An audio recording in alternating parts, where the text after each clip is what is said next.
থেকে বিদেশ, খেলা থেকে বিনোদন, সব ধরনের খবর নিয়ে আমি মিঠু শুরু করছি নজরের দুনিয়া।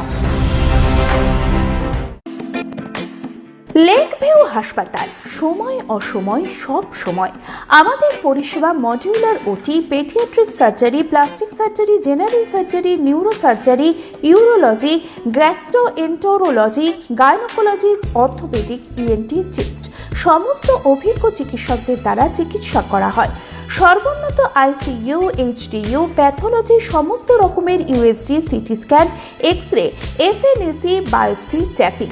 শুধুমাত্র আমরাই পারি স্বল্প মূল্যে অত্যাধুনিক প্রযুক্তির চিকিৎসা।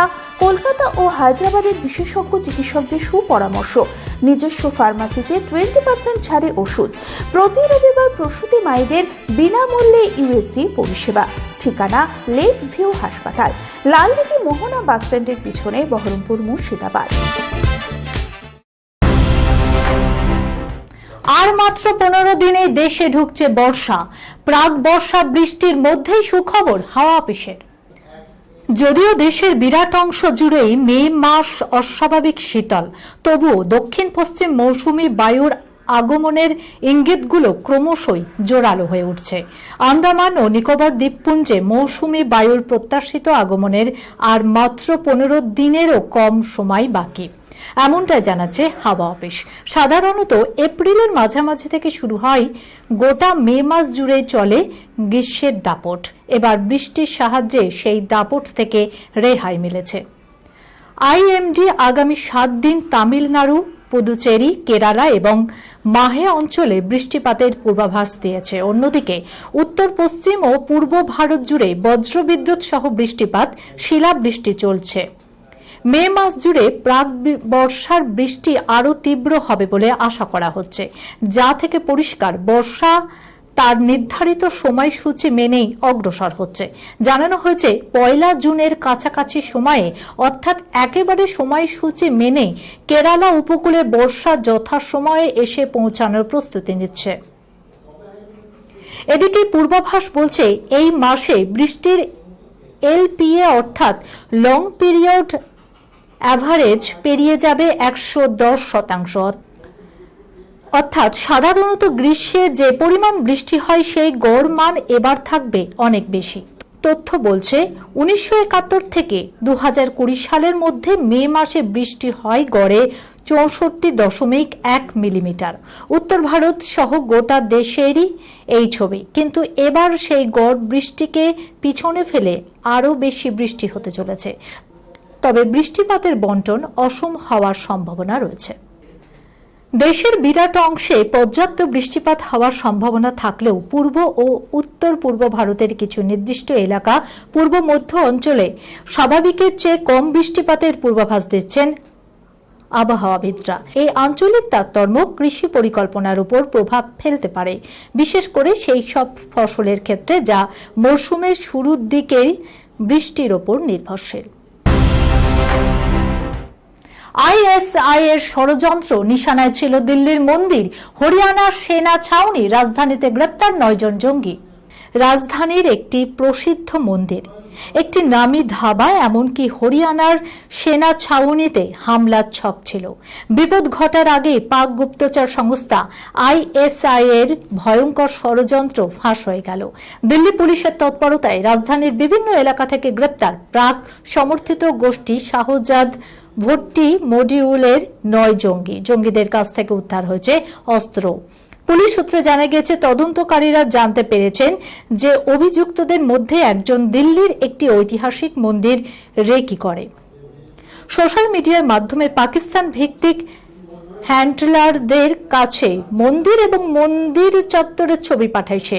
ওই মন্দিরে মোতায়েন পুলিশ ও আধা সামরিক বাহিনীর ওপর হামলার পরিকল্পনা করে ফেলেছিল জঙ্গিরা। এছাড়াও দিল্লি শনিপথ হাইওয়ের একটি জনপ্রিয় ধাবায় জঙ্গি হানার ছক কষা হয়েছিল, যেখানে প্রতিদিন শয়ে শয়ে মানুষ খাওয়া দাওয়া করতে আসেন। লক্ষ্য ছিল মুম্বাই হামলার মতো বহু মানুষের হত্যা। পুলিশ সূত্রে খবর, ধৃতদের সঙ্গে পাক গুপ্তচর সংস্থা আইএসআই এর সঙ্গে ঘনিষ্ঠ যোগ রয়েছে বলে সন্দেহ করা হচ্ছে। তাদের কাছ থেকে দিল্লি সহ উত্তর ভারতের একাধিক রাজ্যের সংবেদনশীল জায়গার ছবি এবং তথ্য উদ্ধার হয়েছে। হরিয়ানার হিসার এলাকার একটি সেনা ছাউনির ছবি ও ভিডিও মিলেছে ধৃতদের কাছে। উত্তরপ্রদেশের বেশ কিছু থানাও ছিল টার্গেট লিস্টে। যদিও পুলিশের তৎপরতায় আপাতত ষড়যন্ত্র বানচাল হয়ে গেছে। ধৃতদের জিজ্ঞাসাবাদ করে আর কোথায় কোথায় হামলার পরিকল্পনা ছিল জানার চেষ্টা করছে পুলিশ। গ্যাংয়ের আর কেউ অধরা রয়েছে কিনা তাও খতিয়ে দেখছেন তদন্তকারীরা।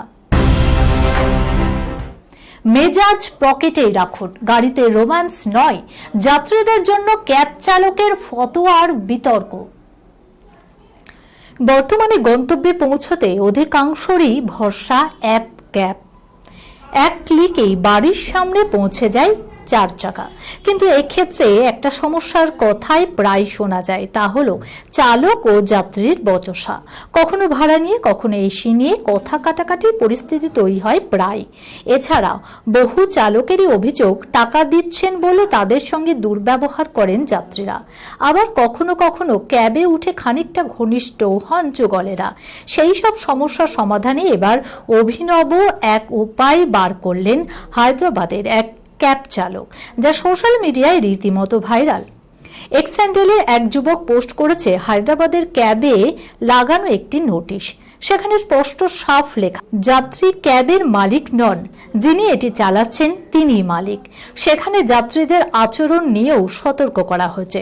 যাত্রীদের নম্রভাবে কথা বলতে, সম্মান দেখাতে এবং ধীরে ধীরে দরজা বন্ধ করার কথা বলা হয়েছে। চালক নোটে আরও লিখেছেন, যাত্রীদের উচিত তাদের মনোভাবকে নিয়ন্ত্রণে রাখা। চালক তার নোটটিতে স্পষ্ট করে দিয়েছেন, ভাড়ার টাকা দিলেই যাত্রীরা অসম্মানজনক আচরণ করার অধিকার পেয়ে যান না। অনেক ক্ষেত্রে দেখা যায় যুগলের ক্যাবে উঠলে একটু ঘনিষ্ঠ হয়ে বসেন। কখনো কখনো তারা শালীনতার মাত্রাও ভুলে যান। সেই নিয়ে সতর্ক করেছেন চালক। নোটে লিখেছেন, ক্যাবের ভেতরে কোনো প্রেম করা উচিত নয়। এটি কোনো ব্যক্তিগত জায়গা বা ওআইও নয়। যাত্রীরা দূরত্ব বজায় রাখুন। এখানেই শেষ নয়, তাকে ভাইয়া বলে সম্বোধন করা যাবে না বলে উল্লেখ করেছেন চালক। অর্থাৎ চালক স্পষ্ট ভাষায় বুঝিয়ে দিয়েছেন তার গাড়িতে উঠলে কি করা যাবে আর কি নয়। সোশ্যাল মিডিয়ায় ভাইরাল সেই নোট, যা নিয়ে দানা বেঁধেছে বিতর্ক। কেউ প্রশ্ন করেছেন, ভাইয়া না বললে কি বলবো? লিখেছেন কেউ, আবার হায়দ্রাবাদের ক্যাব চালকের আচরণ নিয়ে প্রশ্ন তুলেছেন। কেউ আবার গোটা নোটে খুঁজে পেয়েছেন নির্মল আনন্দ। পর্দায় জীবন্ত তরুণ তুর্কি ইরফান খান দীর্ঘ 25 বছর পর মুক্তি পেল দ্য লাস্ট টেনান্ট। দীর্ঘ 25 বছরের অপেক্ষার অবসান, অবশেষে মুক্তি পেল ইরফান খান ও বিদ্যা বালন অভিনীত প্রথম ছবি দ্য লাস্ট টেনান্ট। 29 এপ্রিল প্রয়াত অভিনেতার জন্মদিনেই পর্দায় ফের জীবন্ত ইরফান খান। 2020 সালের 29 এপ্রিলের পর প্রতি বছর এই দিনটাই প্রয়াত ইরফানের স্মৃতিতে মন ভরাক্রান্ত হয় অনুরাগীদের। তবে 26-এর 29 এপ্রিল ভক্তদের মুখে হাসি ফুটেছে। সার্থক দাশগুপ্ত পরিচালিত এই ছবিতে ইরফানের সঙ্গে অভিনয় করেছিলেন বিদ্যা বালান। ক্যারিয়ারের একদম গোড়ার দিকে দ্য লাস্ট টেনান্টের অভিনয়ের সুযোগ পেয়েছিলেন, কিন্তু ছবি মুক্তি পেতে সময় লেগে গেল দীর্ঘ 25 বছর। প্রযোজনার দায়িত্বে ছিলেন নীনা ও সার্থক দাশগুপ্ত। একটি মাত্র ছবিতেই জুটি বেঁধেছিলেন ইরফান খান ও বিদ্যা বালান। গত 25 বছর ধরে আড়ালে থাকার পর অবশেষে ইরফানের 6ষ্ঠ মৃত্যু বার্ষিকীতে মুক্তি পেল দ্য লাস্ট টেনান্ট। প্রয়াত অভিনেতাকে উৎসর্গ করেই ইউটিউবে মুক্তি পেয়েছে এই ছবি। কেন এতদিনে মুক্তি পায়নি দ্য লাস্ট টেনান্ট? বলিউডের অন্তরে গুঞ্জন, ছবির প্রকৃত ফুটেজ হারিয়ে গেছিল, যার ফলে পরিচালক ও প্রযোজক এই ছবি মুক্তির আশা প্রায় ছেড়েই দিয়েছিলেন। কিন্তু দিন কয়েক আগে হঠাৎই সেই পুরনো ফুটেজের VHS কপি পুনরুদ্ধার করতে পারেন সার্থক দাশগুপ্ত। তাই নতুন করে ছবিটিকে সাজানোর সুযোগ পান। ছবি ফিরে পেতেই আবেগপ্রবণ হয়ে পড়েছেন পরিচালক। হারিয়ে যাওয়া স্বপ্ন পূরণ করতে পেরে আপ্লুত সার্থক। এখানেই যেন পরিচালকের নামে সার্থকতা। সম্প্রতি এক সাক্ষাৎকারে পরিচালক বলেন, সেই সময়ে আমি একজন আনকোড়া পরিচালক। ওই ছবি তৈরির আগে আমি কারো সহযোগী হিসাবেও কাজ করিনি। চলচ্চিত্র প্রশিক্ষণের স্কুলের কোনো ডিগ্রিও ছিল না, এমনকি ইউটিউব দেখেও কাজ শেখার কোনো সুযোগ পাইনি। শুধু একটা সৎ উদ্দেশ্য নিয়ে স্বপ্ন পূরণের দিকে এগিয়ে গিয়েছিলাম।